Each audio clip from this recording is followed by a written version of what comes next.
ถานีวิทยุกระจายเสียงแห่งประเทศไทยจังหวัดเชียงใหม่ AM 1476 กิโลเฮิรตซ์สถานีวิทยุภาคภาษาชาติพันธุ์แห่งเดียวในประเทศไทยที่มีความทันสมัยเชื่อถือได้สร้างอัตลักษณ์กลุ่มชาติพันธุ์สู่สากล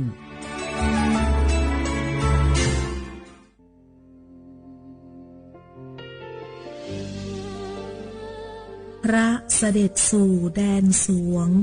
ไทยทั้งปวงน้อมสำนึกในพระมหากรุณาธิคุณตราบนิรันดร์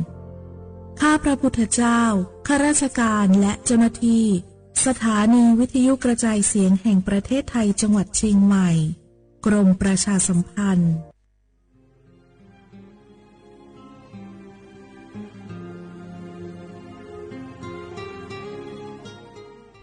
This is a moment of profound grief for the Kingdom of Thailand. We, the collective voices of Radio Thailand Chiang Mai, join the Thai nation in mourning the passing of our beloved Queen Martha, Her Majesty Queen Sirikit. Her life was a testament to the unwavering service, grace, and deep love for the Thai people. Our humble condolences and thoughts are with His Majesty the King, the royal family, and all the Thai people during this deeply sorrowful time. We will remember her forever.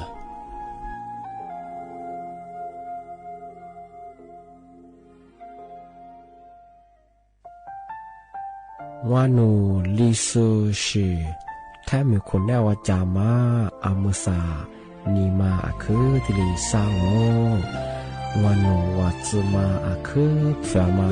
กูวัตุวามาที่ลีชิควาลิปดูแท้มีคนแน่ว่าจามาวานูลิซูชิจะควาจับโวอามาคือตาโคเลเลที่ลีนีมาจาจานีมาที่ลีซาจางโง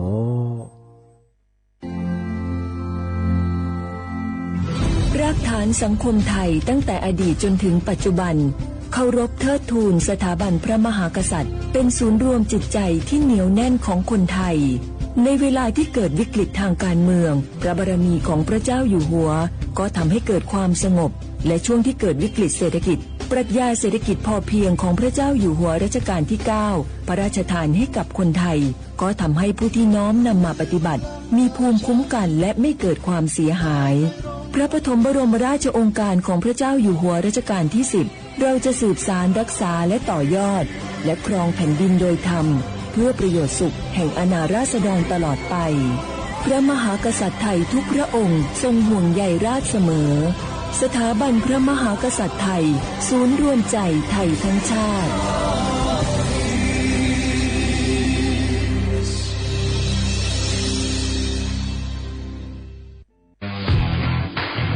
รัฐบาลไทยประกาศสงครามสแกมเมอร์รัฐบาลจึงได้ประกาศสงครามกับสแกมเมอร์ในฐานะที่สแกมเมอร์เป็นวาระแห่งชาติและในวันนี้ผมก็ได้ใช้โอกาสนี้มารายงานความคืบหน้าและเน้นย้ำถึงสิ่งที่เราต้องร่วมกันทำต่อไปรัฐบาลได้จัดตั้งคณะกรรมการอำนวยการป้องกันและปราบปรามอาชญากรรมทางเทคโนโลยีขึ้นมาโดยมีผมเป็นประธานด้วยตนเองเพื่อให้ทุกหน่วยงานทำงานไปในทิศทางเดียวกันเราได้มีการลงนามบันทึกความเข้าใจระหว่าง 15 หน่วยงานหลักทั้งภาครัฐและภาคเอกชนตลอดจนสถาบันการเงินเพื่ออุดช่องโหว่ทางการเงินและตัดเส้นทางเงินของกระบวนการอาชญากรรมเหล่านี้ให้สิ้นซากรวมพลังคนไทยต้านภัยสแปมเมอร์นายอนุทินชาญวีรกูลนายกรัฐมนตรี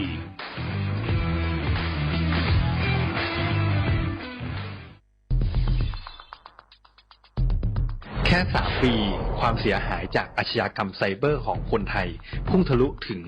94,000 ล้านบาทหรือเฉลี่ยปีละ 30,000 ล้านบาททุก1 ชั่วโมงเราเสียเงินกว่า 3.4 ล้านบาทให้กับมิจฉาชีพออนไลน์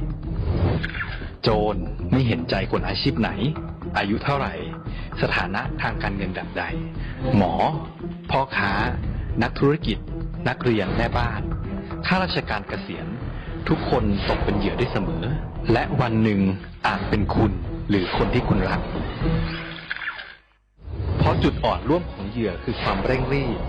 ขาดสติหรือแม้แต่บางครั้งก็เกิดความโลภจนเกินไป อย่าปล่อยให้การกดคลิกเดียว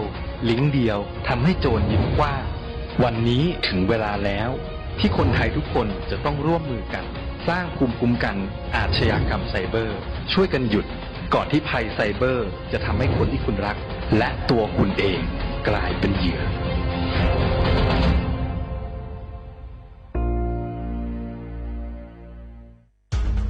30 บาทรักษาทุกที่เจ็บป่วยเล็กน้อยอาทิมีไข้ไอเจ็บคอปวดข้อเจ็บกล้ามเนื้อใช้สิทธิ์บัตรทอง30 บาทปรึกษาเภสัชกรและรับยาตามอาการ32รายการไม่เสียค่าใช้จ่ายเพียงยื่นบัตรประจำตัวประชาชนที่ร้านยาที่มีสติกเกอร์30 บาทรักษาทุกที่หรือร้านยาคุณภาพของฉันให้บริการดูแลอาการเจ็บป่วยเล็กน้อยสอบถามเพิ่มเติมโทรสายด่วนสปสช1330 24ชั่วโมง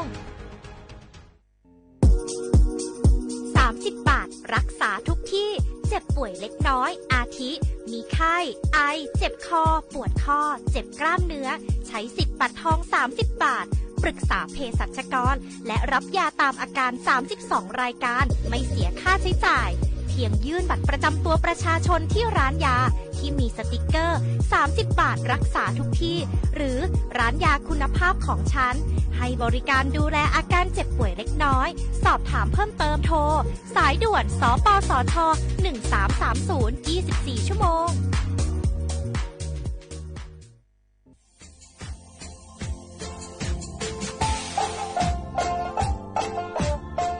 น่าถึงมาปีใหม่ซื้อจีนช่างมังโงมันยาคณะรัฐมนตรีไงมีมติยากกว่าอยู่หัวมองเมื่อเหื่อยกุลาซื้อหาหนีซื้อกู้ยังไงยิ่งคงยิ่งตัวเนี่ยโฉดซื้อฉีกว่าย่าไปรับมองเมื่อเหื่อแก้ไขปัญหาไงสถานะอาทิตย์เนี่ยเหื่อสัญชาติไงเอาถ้าเหมือนคนเนี่ยว่าจะส่งไงอาทิตย์เป็นยาที่ยากกฎหมายถือว่าไปรับมองเมื่อเหื่อไงมาตราที่17ไงแห่งพระราชบัญญัติคนเข้าเมืองไงพอสองงไม่อยากให้ญี่ปุ่นอยากให้หนีตัวเนี่ยหนีซึ่งหนีกวางกันเท่าโวถ้ามีคนเนี่ยว่าจุฬาโซอาทิตย์เนี่ยคือมันจะจางงเป็นยังไงอาทิตย์เนี่ยว่ามีทะเบียนประวัติเธอถูกต้องอยู่ไงอาทิตย์แบบว่าสารว่ายื่นขอสถานะไงคนต่างด้าวเข้าเมืองโดยชอบด้วยกฎหมายที่ดียินหน้าบุตรงาอาทิตย์ทยากฎหมายถือว่าบรรดามันเป็นไงมาตราที่7ทวีไงแห่งพระราชบัญญัติไงสัญชาติยึดขวงว่าไปเฮอพศยังไง2508ไงเอาถ้ามีคนได้ว่าเฮอตาซุงโงไม่ยังไงอาทิตย์เนี่ยเฮออาบามันก็จะเฮออามาไงเอาว่าอยู่ในทะเบียนประวัติบุคคลไงอธิบายว่าไม่มีสถานะทางทะเบียนมาจุดแบบว่าสามารถยื่นขอสัญชาติไทยที่กรุงเทพมหานครไงยื่นที่สำนักบริหารการทะเบียนกรมการปกครองไงอธิบายเราส่วนต่างจังหวัดจะสุบกว่ายื่นต่อในอำเภอตานภูมิลำเนาไงปีขวานนแล้วก็จะบอกว่าอำเภอยิ่งที่ยื้อชองไงยื้อเวลาโง่ไม่ยากว่าเวลาใช้การยาขนาดถี่เนี่ยข้อนี้หนักกว่านี้สิไงอันนี้แบบนี่มีกับพวกข้อนี้คือน่าเหี้ยโชฮาหนีซึกูยังไงยึดโขหนีตัวเหี้ยโฉดซึกูกว่าเสือทีนี้ยื้อชองง่าทำไมถึงมาปีใหม่ซึ่งจุดเช้าว่าเช้าข้าได้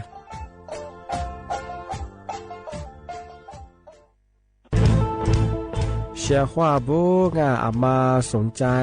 ลงโฆษณาทาสถานีวิทยุกระจายเสียงแห่งประเทศไทยจังหวัดเชียงใหม่เอาสถานีวิทยุของมันยังยี่เสียคือคือเสืออาทิเย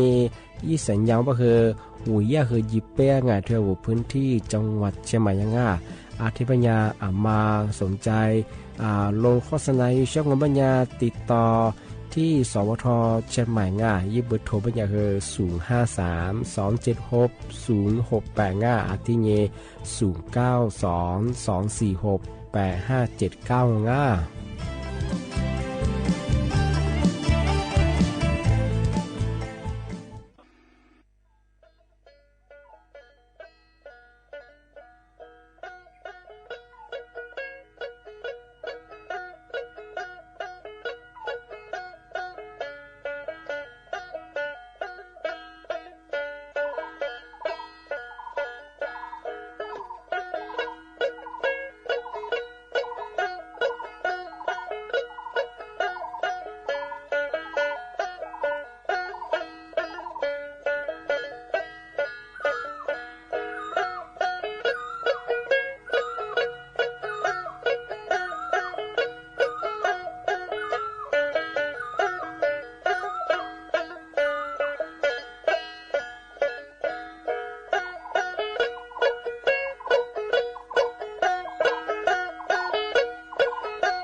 我记我把电视一直眼你过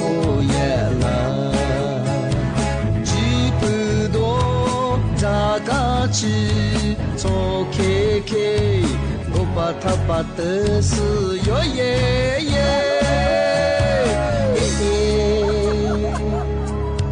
我们不是个几天俺们若要你那个人忙我我只是拉不拉自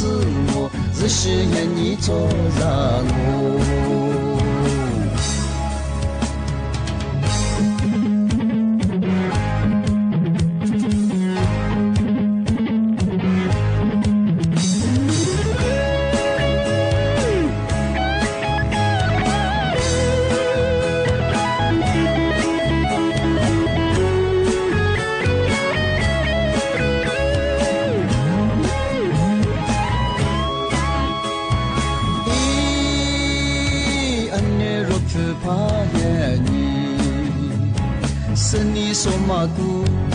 我记我把电视一直眼你过夜了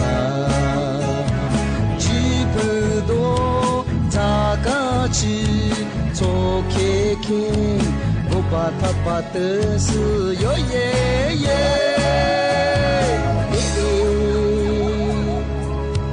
我们不是个去的俺们若要你那过来忙我喽我只是老不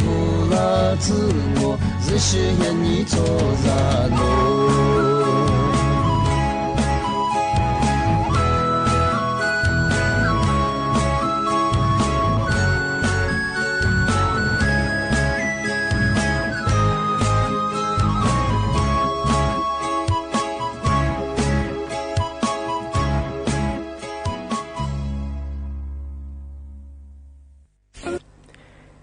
ชาว่าบุลาข้า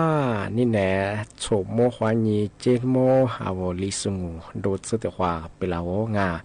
อาวลิสุงปากกากุงบัญญาธาจิ้นหมายดาวงาสถานีวิทยุกระจายเสียงแห่งประเทศไทยจังหวัดใช่ไหมว่าที่รีแบงอาทิบัญญาธาววิทยุว่ามือจะมางบัญญายี่ระบบยา AM ยี่ครึ่งความถี่งบัญญาที่ตัวลิฮาชิซโชวัดโจญาดอลลาร์งาวิทยุญาอาทิทาวระบบไลฟ์สดจงาฟิสบุ๊กยิบเพงก็คือสวทจุเยียเชียงใหม่ที่1476กิโลเฮิรตซ์เลโบญาดอลลาร์ของงามาคือเน้นๆญาที่ขวาที่มุลอที่ขวาที่มุลอบ่คือญีโมขวาญี3โมที่ขวาด้วยงานาที่ญาขวาญีนาญาสุดยาวงาอาทินี้งาจะมาเทเชอร์นี่แหละครับผมเชื่อว่าจะมาประชาสัมพันธ์จะมาประกาศนี้เชื่อมังโงปัญญาสื่อกู้นี้ขวานี้นี้สื่อนี้งาที่สื่อนี้5คนเนี่ยว่า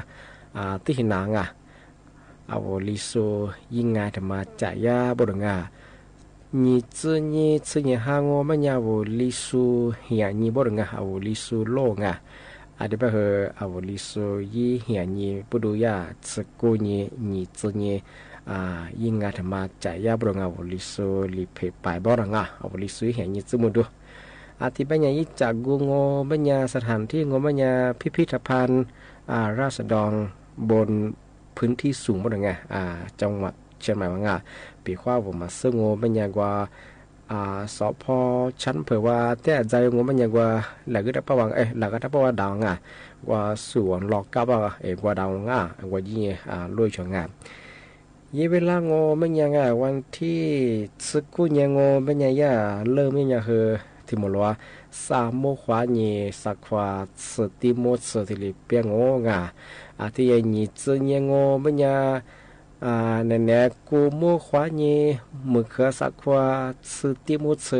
ที่เรียบเปียบดงมาสกุลนี่จึงยังที่เป็นที่นี่คนเดียวมันยังคนเดียวสิจอมันกิจกรรมไม่เคยยุ่งที่มันนิทรรศการผ้าไทยอันยาวลิโซอัฟอัปาพีจากกุลามาอาวลิโซยิบอันยาวลิเพลิจอมายิบมาที่ลิจอชิมาที่นี่คือที่มันก็คือมินิคอนเสิร์ตศิลปินลิโซมาคืออาวลิโซจุลคนเนี่ยว่าลิโซมากว่าพามากว่ามา ล้านี่มันกว่ามามาดูที่นี่คือเลบุเชียมังที่นี่คือกว่าโวลิสูกว่าเชียมังโวลิสูกว่าเชียมังคือจัวบ่ดงที่นี่ที่ถึงบางโง่เป็นยาวิธีวิชาการไงว่าทำความเข้าใจมาถือพรบชาติพันธุ์มาที่มายาที่เรียอธิบายเยี่ยมมังไปมาที่ดินโจทย์ที่ยังว่ากฎหมายป่านไม้ที่ดีไงที่ว่ามีลุยจากกันพวกเธอที่ช่วยพวกเธอยากกฎหมายมาที่เรียปีมาที่เรียซึ่งจริงใช่บ่ดงที่ยังที่ถึงบางโง่เป็นยาคือการญาติไงการญาติพื้นบ้านลิซูไงที่ว่าลิซูถ้าว่าการญาติก็คือกูถึงยังว่าโตโลเดือมาดงแล้วโคเดือมาไงที่ซึ่งจีเตือมาดงมีจะจ่อชงไงมาคือว่าลิซูการญาติไงอีกมาคือการญาติมาคือจ่อดงที่ถึงบางโง่เป็นยายาคือการแข่งขันไงทานน้ำพริลิซูบ่ดงเอาลิสูลัดสตีเซลเข้ามาเอาลิสูลัดเชเซลเข้ามาคือจัวบ่ดงช่วงที่บ้านมาเอาลิสูลัดชากุซุงจ้าเตี้ยดำยองบ่คือกันละนี่ที่เลยยีเซลละคนละบ่ดงยิ่งมายากิจการคือเลยยาจังมาคือสกุนี่ซึงยังสกุนี่บ่คือที่ถึงมื้อสามโมงกับปุยฮวงสักว่าสติมุสิเปียงหรือบ่คือนี่ซึงนี่บ่คือเนี่ยกูโมขวานี่สักว่าสติมุสติเลเปียงงอันบ่เอาเสียของมาแล้วก็จะส่งมาแบงเอาถ้าบ่ต้องจะส่งเอาจิแม่ก็แล้วก็จะส่งหัวอยากจะส่งมาแล้วก็บัญชีบ่คือลานี่เอาลิสูนี่จื้อนี่บ่เอาลิสูโลบ่นี่คือเอาลิสูจื้อมุดงมาลานี่งานเทเลตาลาบ่มาถึงมาปีใหม่เรียประชาสัมพันธ์ชาวชรางที่นี่ที่มาแต่เชื่อว่าที่ถึงมาปีใหม่แจ้งเตือนช่างมาใส่ยาสำนักงานตำรวจไซเบอร์ถึงมาเตือนภัยฟุละเธอแกนคอนเซนเตอร์มิชาชีลัดโชมาคาสุลัดโชกัวจะสุดปุ๊บว่าทำมาทีเดียปีใหม่ปากไก่ฝรั่งมาสาวยิ่งขายดูทีเดียคือปีใหม่ปากไก่จะเอาภาษาบัวจะกระถั่วเอายิ่งขายดูหมอทั้งหมอมันนั่นนะเป็นไงโดนหลอกยูซูที่ยาหลักสมบัติคือแต่มาคือมีอะไรช่วงที่ไม่อยากมาเอาไว้ดูยิ่งข่าวสถานการณ์โดยเฉพาะยิ่งข่าวกับตัวยังที่แบบของปัญญามาใส่ยาสำนักงานตำรวจไซเบอร์แจ้งเตือนฝรั่งงงมันยังไงโดยยาแกนคอร์เซนเตอร์มิชาชีพมาที่ดีแบบหงว่าหนุญาเจ้าหน้าที่ธนาคารแบงก์ยังไงถ้าธนาคารมีส่วนแบงก์ยังไงเวลาโทรเราดงโนญาอามาซาผู้ชีก็บักคิดว่าบิดางปินนี่ดาบดงที่นี่คือโนหมอเบอร์ลี่มาคือเนี่ยคืออะไรเนี่ยนี่สันนิมือซื้อที่เลยติดขายนะบดงมีเบอร์บดงนึกภาพมาเบอร์งอไม่ยางอนโนธนาคารว่าอย่างนี้แหละยิ่งแจ้งความธนาคารเดทิลีเย่บดงอาจจะแบบว่าแต่กระโดดอย่างคือโอ้งอยบักคือเดียวหมอเบอร์มาโจนเป็นยังไงว่าโจเป็นยังคือฟุตบอลอ้วมาคือโจเฉยไงถ้าโทรศัพท์เขาอย่างอ้วมังอาจจะเป็นอย่างย่าสำนักงานตำรวจไซเบอร์มันอย่างคือมาคือจูตั้งสติยังไงจูใจยังคือถ้าจูบเรื่องช่องไงย่าลิเชื่อยาลิฟัวคือลิแบบคืออย่างคือถ้าจูช่องงานที่มาเนี่ยอะไรเงี้ยคือเนี่ยกลุ่มมิชาชีแก๊งคอร์เซนเตอร์ไงที่โทรศัพท์โทรฟ้าอย่างเงี้ยฟุตบอลบื้อจะมาอู้จะมายังไงทำไมเนี่ยคือหลักสมมาคาโซก็จะส่งมาพัดจีจงมันเนี่ยคือถัดเฉียงมีแต่ละยี่สิบแต่ละวางสายไงเบอร์แต่ละบ่อยยังไงถัดเฉียงของงานทำไมเนี่ยคืออยากแจ้งตัวฝรั่งปีว่าสุธนาคารแบริชคือเนี่ยพวกพระบุญเจ้าส่วนเนี่ยจดหมายถูกหิความสุขละแล้วไปจดหมายคือคนนี้แบบเฮงานนักว่าสำนักงานสาขายิ่งคือติดต่อเยอะยิ่งเบอร์แบบคือเอายิ่งแต่ยิ่งติดต่อสอบถามน่าเชื่อถือของงานถ้าโทรศัพท์โทรฝรั่งยิ่งแล้วกว่าเบอร์เจ้าโรฟุตบอลโอ้เจ้าโรงเรียกเป็นชิกลาโรเป็นไงมาคือไทยยังมาสับคือกลุ่มมิชาชีพและสมัครเข้าสับคืองดหนุนเนี่ยเจ้าหน้าที่กุมารทำมาเป็นยังคือยึดข้อมูลเดียวมาฟุตบอลโอ้เจ้ามาฆ่าทันเนี่ยหรองเมื่อจะไม่ชิดตัวชงมาสับไงอาจจะว่าเนี่ยที่กระโดดแบบคือกำมือยึดเขายึดดูมาหมอตีนโจมาทำงานโจแบบถือยาไม่ใช่ชื่อทุกคนแบบยูซามาคือโจเชงกับแบบฟุตบอลเบอร์มาโจเชงมาคือเนี่ยจะมาแจ้งเตือนแบบประเทศจ้าโซจะจบแพ้ได้คือปีมาเอาสมุนแบบยิ่งกระจายสูง แต่กระโดดว่าเขายิ่งเขาดูมาซื้อเป็นยังไงจ้ายี่ราพักคิดจบว่าทุกเรามาซื้อเป็นผู้ว่าเกิดจากมาจบเป็นยังไงทำไมสุดท้ายแบบที่มีเชื่อเกิดสิ่งไงมาคือจำโมชควงา你是自己喽，俺是你那我，俺年年的年那我，你那你容我，年那年若的，你是你去啥的了，咱去随便路街头，咱去偷来你，拿来包来你，其实心里若错着来你。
ที่นี่งาที่มาเทเชอที่มาปีมาแต่แจนตื่นช่างงาที่มางงปัญญาทยากรทัดภาคที่2ว่านี้ที่มาแจนตื่นฝรั่งงาเมื่อสัตยาฟิสบูดยิกลุ่งที่มาฉลาดมาว่ายิ้มมีอย่างกรทัดภาคที่2เป็นยี่ยิกลุ่งที่ฉลาดเฉียงงาที่เป็นของปัญญาทยากรทัดภาคที่2เป็นของปัญญาธรรมญายิกลุ่งมังงาบุรงายายกลัวจะสมังโง่ไม่ยาหลัดโชผู้ติดตายสูงไม่ยา2.7 ล้านคนจบลงที่ยังว่ามีเครื่องหมายติดถูกยามาสีฟ้าทะเลตาบลงที่พยายามมาสัญญาที่ยึดกลุ่มว่ายาแม่ทัพภาคที่2มายี่มีแต่ละยังทะเลฉายยังยึดปอกจัวชงที่ไปชงมาจำโมไปเฉยๆเพื่อความก็ยึดเผยปอยาอะไรเฉยแชร์ยังอะไรสิพอข้อเชื่อมันจะเป็นยังมาถัดยูซาบลงส่วนยี่เพจจะสมังงเป็นยังผู้ติดตามยังนี่ล้างว่ามาสุดเลยจัวบลงที่ยังว่ายาเครื่องหมายว่าติดถูกยังมาสีฟ้าที่กระตาบลงทำมายี่กลุ่มยี่เพจจะสมังว่ายี่เพจสมังมันยังยี่ผู้ติดตามยังกลุ่มยังสมัครโจที่ยังว่ายาเครื่องหมายติดถูกยังมาสีฟ้ามามาโจบลงที่ไปจากงานปีข้าวมาพอมายี่เพจมาหมางานที่ต้องเสียสิที่แบกพ่อยังถัดยูซามันก็คือว่าขอรับบริจาคมาจอไม่ยังถ้าอู้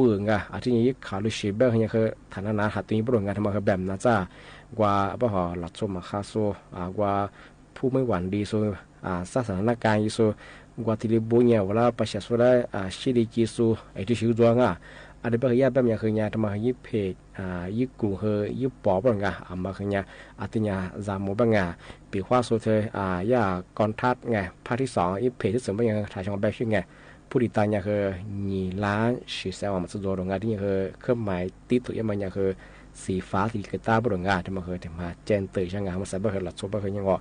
มาคาโซกลุ่มวิชาชีที่ยังหลัดโซว่าไม่หวั่นดีสุงไงอยู่ที่มาคือสถานการณ์มาขาดตั้งพวกเงาที่ยิ่งใหญ่ว่าชีจะมาคือโจงมาคือบุยข่าวชิดยังคือเนี่ยโซกับตัวยังไงยิบเพย์ยิบปอคือโจงช่องงานที่ยังมาสานว่าชายแดนกัมพูชาเจลถ้ายังไงมาสักคือสถานการณ์ยังคือที่เรียกขึ้นยังโฟจังที่ยังเราโซเชียลมาคือโจงอะไรเบอร์มาคือที่เรียกชักเกิดว่าคุณจอยช่องงานที่ยังคือมาสานเบอร์กลุ่มวิชาชีคืองว่ายีจอยเบอร์บริจาคจะมาโจงฟุตบอลเดียมาโจมาคือมาโอ้ก็แต่คือว่าเคยยึดข้อมูลจากกับกลุ่มนี้ก็เชื่อช่องงานมาคือเนี่ยเคยทำมาเจนตัวฝรั่งงานที่แบบก็เป็นช่องงานนี่เนี่ยคือนะปีมาคือที่แหลมจ้าอะไรเบอร์จ้าที่หมดเลยหนีเมื่อควานนี้3 เมื่อวานแต่ความหมดเลยกว่างานนี่นะรายการลิซุงโกปากกาโกมันยาทาจิ้มหมายดังสถานีวิทยุกระจายเสียงแห่งประเทศไทยจังหวัดจังหวัดที่เรียบแบงยี่ครึ่งความถี่ของเป็นยังไงที่ตัวลิเฮียชิดสุดโชว์ด้วยยังไงยี่ระบบยา AM ที่ท่าวัวระบบไลฟ์สุดเบอร์ฟิสบุยเพลงเบอร์สวทจุดเชียงใหม่1476กิโลเฮิรตซ์บนยาคือที่เรียดูหลังง่าเดี๋ยวไปเลยนี่เนี่ยคือนับปีมาคือที่จะงานว่าเฉพาะท่านนาสู้ตีนสู้ได้คือคือประมงานนั่นคือจะชื่อจะมาฟูจะชื่อจะข้อความยาว่าจริงที่นี่คือน่าจะเป็นอะไรก็ตัวจริงทีนี้แกถึงยังว่าคือด้วยคืออะไรก็เยอะขึ้นอาจจะมีจะคืองาว่ามันจะคือวันจะว่าดูเจชกว่างาอาจจะคือจะถึงหมดแล้วไงยิ่งเมื่อควานนี้3 เมื่อวานทุกคนมาเลยกว่างาข้อคว้าสวัสดีครับ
Pati pa ya yin yin 个妈妈一盆。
一次年命个的嘛，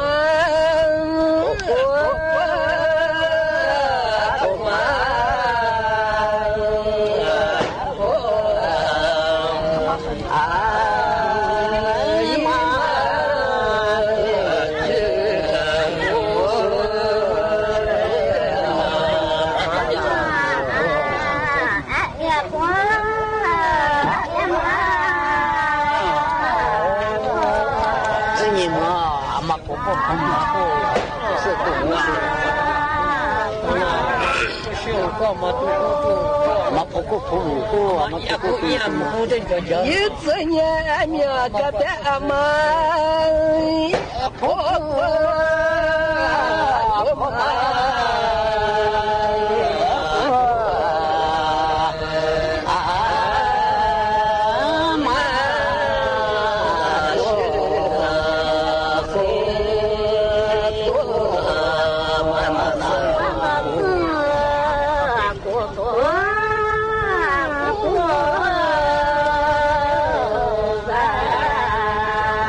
这不多头路上，那以后不光了，俺们这个政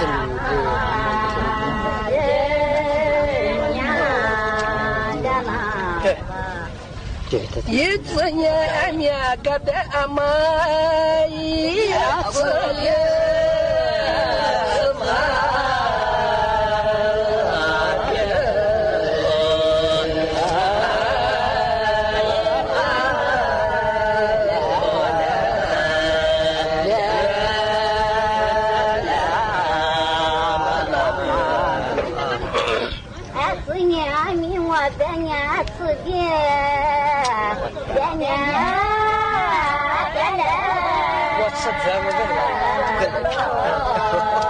吃别的我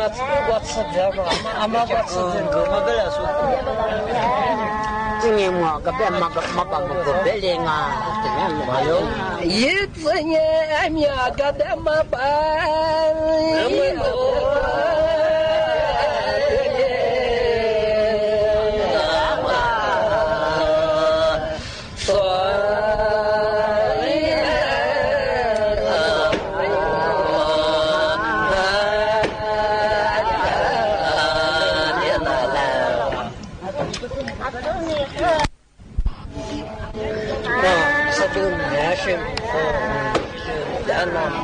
一次年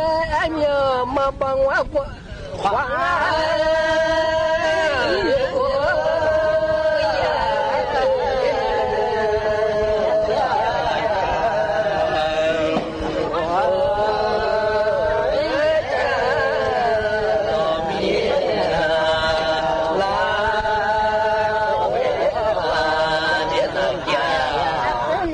宽汉我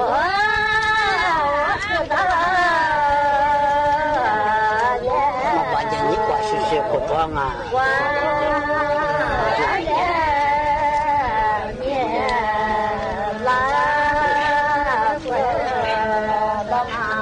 一次年俺娘妈把年你管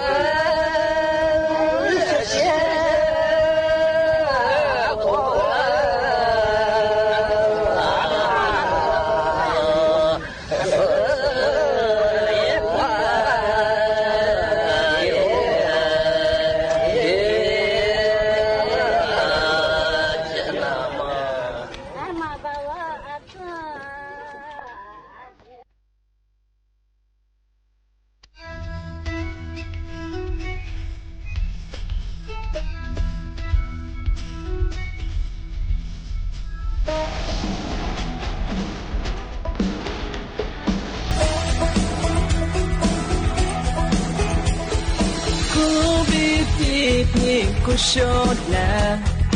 habitino, hashola, zolesoto, kushibilo, kushibila, hanyiwa, 兔子狮子可以了，否则都在故事的楼。Putinye wa biacha yakwaze be abamuhiwa na pyana mi mazona uda shida diamanya fema zo lipingo ha punye pilata za ba ma le ze che ge shi hua zang mo vi vi nya nya ma chi chi mo so a sha le zo de ga de le shi dian mo a pe le ji fu la do ma zo li pinya so to lu za de sha tu li pi ti ma ma pin na ma a sha de na ga zo pa she na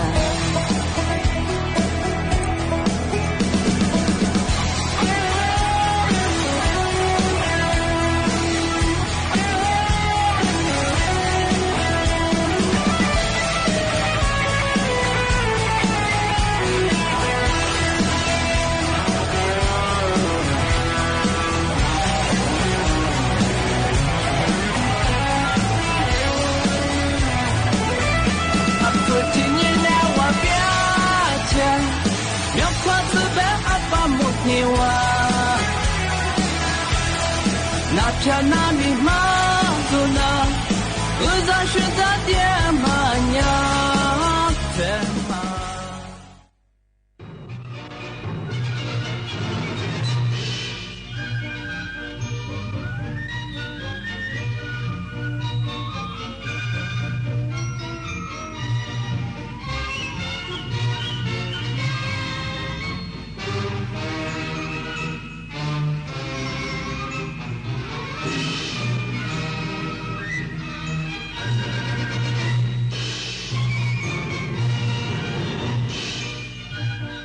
ที่นี่สถานีวิทยุกระจายเสียงแห่งประเทศไทย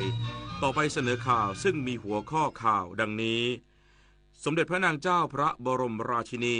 ทรงร่วมฝึกซ้อมทดสอบสนามแข่งเรือใบในนามทีมชาติไทยในมหกรรมกีฬาซีเกมครั้งที่33ก่อนลงแข่งในวันนี้รัฐบาลประณามต่อการกระทำอันโหดร้ายและไร้มนุษยธรรมของกัมพูชาที่ใช้อาวุธจรวด BM-21 ยิงเข้ามาในพื้นที่ประเทศไทยตกใส่กลางแหล่งชุมชนและทำให้ประชาชนเสียชีวิต กองบัญชาการป้องกันและบรรเทาสาธารณภัยแห่งชาติบูรณาการทุกหน่วยงานวางแผนรับมือฝนตกในพื้นที่ภาคใต้ช่วงวันนี้ถึง18ธันวาคมนี้เกิดเหตุกราดยิงที่ชายหาดบอนไดในนครซิดนีย์ของออสเตรเลียขณะกำลังมีงานเฉลิมฉลองเทศกาลฮานุกะของชุมชนชาวยิว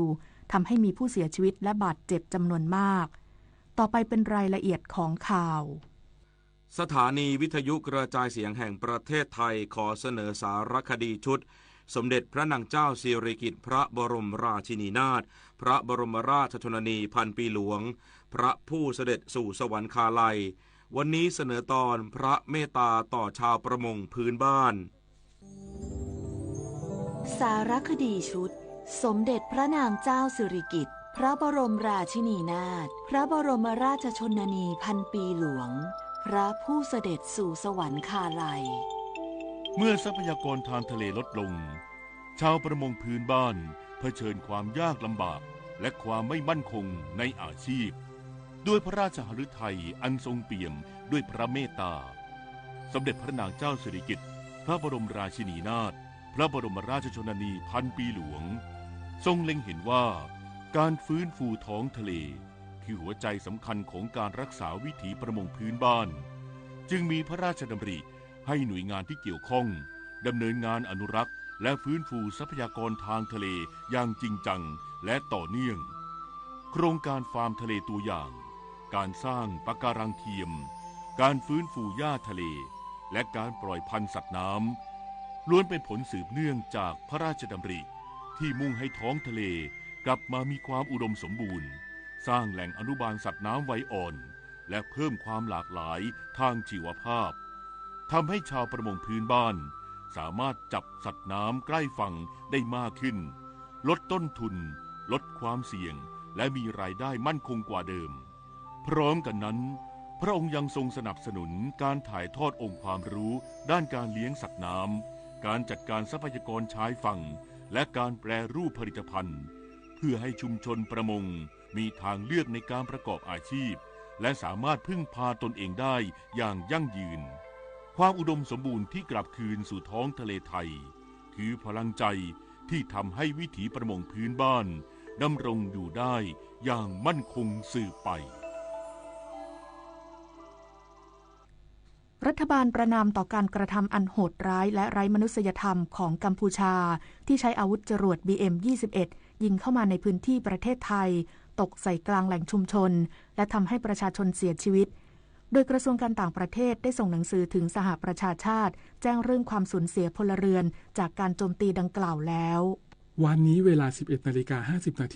ฝ่ายกัมพูชาได้ใช้อาวุธจรวด BM-21 โจมตีเข้าใส่พื้นที่ตำบลเสาธงชัยอำเภอกันทรลักษณ์จังหวัดศรีสะเกษซึ่งอยู่บริเวณใจกลางแหล่งชุมชนและโรงเรียนส่งผลให้ประชาชนเสียชีวิตจากสะเก็ดระเบิด1รายและไฟไหม้บ้านเรือนประชาชนเสียหาย1หลังโดยนายสิริพงษ์อังคสกุลเกียรติโฆษกประจำสำนักนายกรัฐมนตรีกล่าวว่า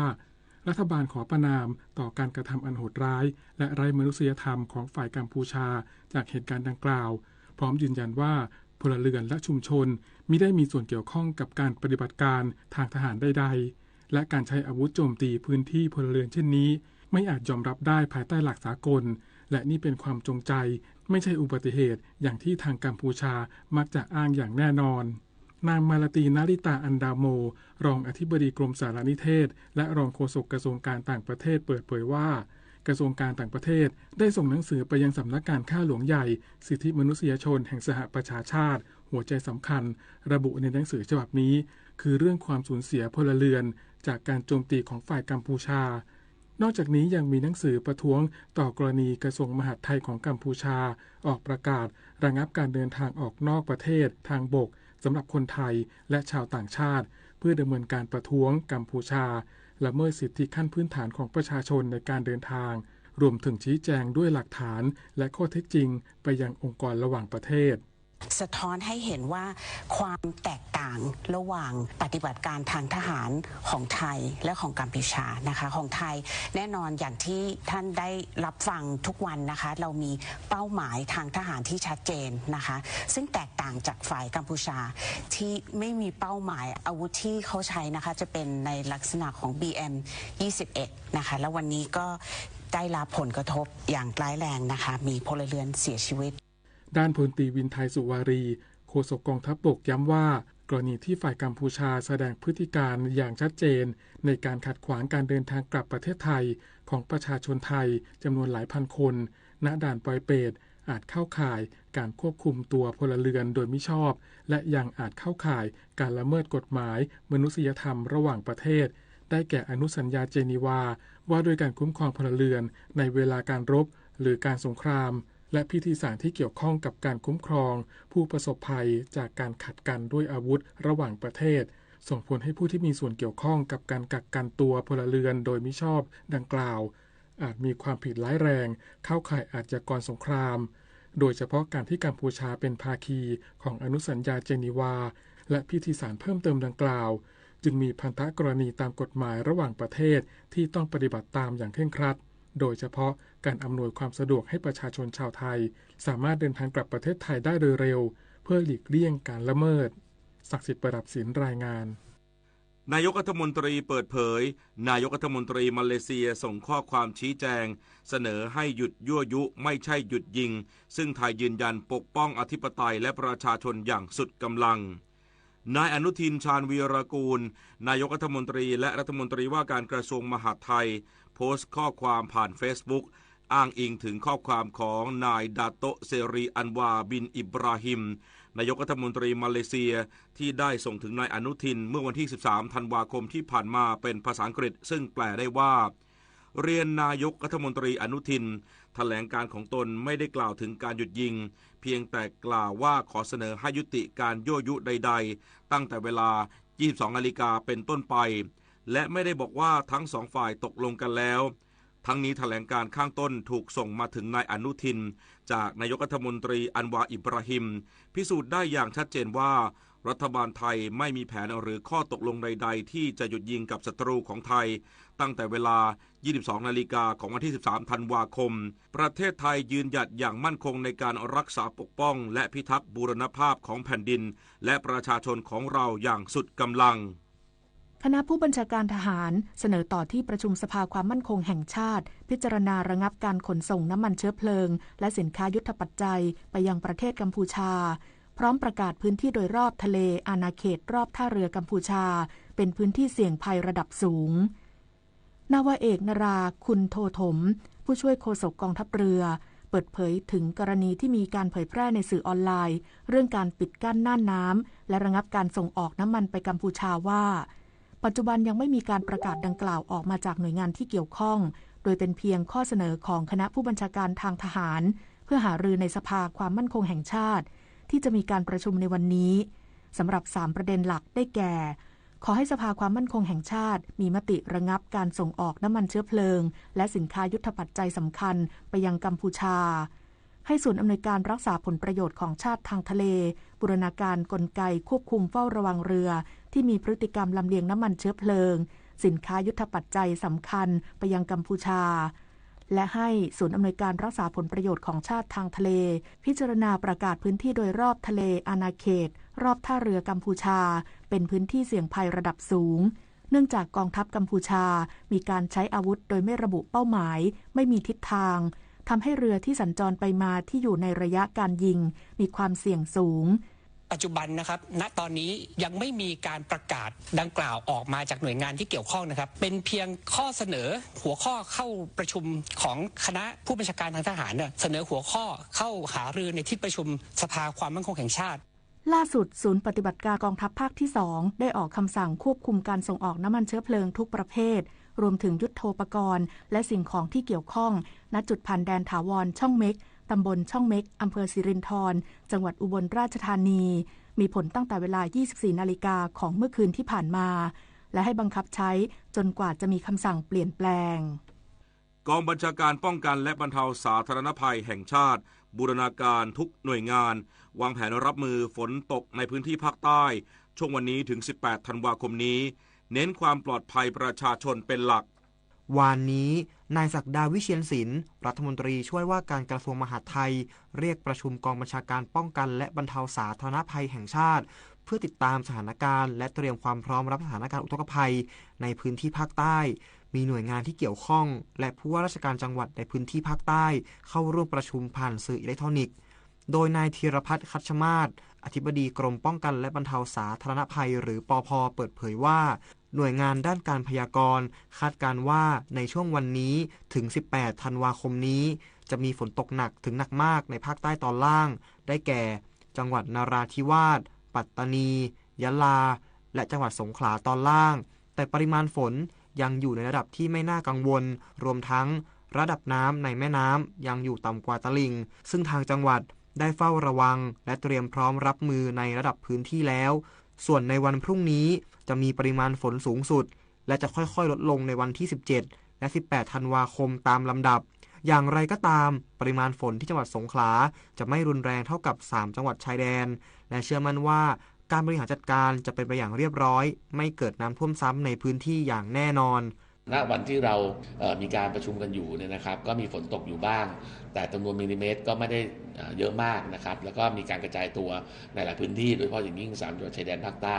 นะครับว่าฝนตกสูงสุดก็ไม่เกิน150มิลลิเมตรแม่น้ำต่างๆนะครับที่เป็นแม่น้ำสายหลักของแต่ละจังหวัดเนี่ยก็ยังสามารถที่จะรับมือได้อยู่นะครับเพราะความต่ำจากตลิ่งเนี่ยอยู่อย่างน้อยเนี่ย3 เมตรลงไปนะครับแล้วลึกสุดถึง6 เมตรนั่นเองเนี่ยก็ต้องเรียนว่าสถานการณ์อย่างนี้เนี่ยคิดว่าน่าจะ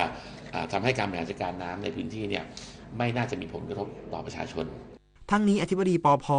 ได้เน้นย้ำผู้ว่าราชการจังหวัดเตรียมความพร้อมของพื้นที่หากมีเหตุฉุกเฉินให้บริหารจัดการโดยใช้อำนาจตามกฎหมายและบูรณาการหน่วยงานในพื้นที่ช่วยเหลือประชาชนรวมถึงเตรียมความพร้อมศูนย์พักพิงชั่วคราวหากเกิดเหตุจะสามารถอพยพประชาชนเข้าพักพิงได้ทันทีปุริมพัฒน์สอนการรายงานการไฟฟ้าฝ่ายผลิตแห่งประเทศไทยมอบของขวัญปีใหม่ 2569 ช่วยคนไทยลดรายจ่ายกับ3แคมเปญพร้อมช่วยกระตุ้นเศรษฐกิจชุมชนนายนรินทร์ เผ่าวณิชผู้ว่าการไฟฟ้าฝ่ายผลิตแห่งประเทศไทยหรือกฟผ.เปิดเผยว่ากฟผ.ร่วมสนองนโยบายรัฐบาลและกระทรวงพลังงานด้วยการมอบของขวัญให้กับคนไทยเพื่อร่วมเฉลิมฉลองเทศกาลแห่งความสุขส่งท้ายปีเก่าต้อนรับปีใหม่กับ3แคมเปญโดยมอบส่วนลดผลิตภัณฑ์เบอร์ 5 วันละ 1,000 สิทธิ์รวม 30,000 สิทธิ์ลงทะเบียนรับส่วนลดทางเว็บไซต์กฟผ.และใช้สิทธิ์ได้ตั้งแต่บัดนี้ถึง15มกราคมปีหน้าพร้อมมอบคูปองส่วนลดค่าชาร์จรถยนต์ไฟฟ้าคนละครึ่งที่สถานี Elex by eGat ทุกสถานีทั่วประเทศรวม 30,000 สิทธิ์สามารถกดรับสิทธิ์ผ่านแอปพลิเคชัน Alexa ตั้งแต่วันนี้ถึง31ธันวาคมนี้และมอบคูปองส่วนลดเมื่อเข้าใช้บริการบ้านพักในเขื่อนกฟผ.ทั้ง8แห่งอาทิต่อที่1ส่วนลดผลิตภัณฑ์ชุมชนคนละครึ่งมูลค่าสูงสุด150บาทรวม 2,500 สิทธิ์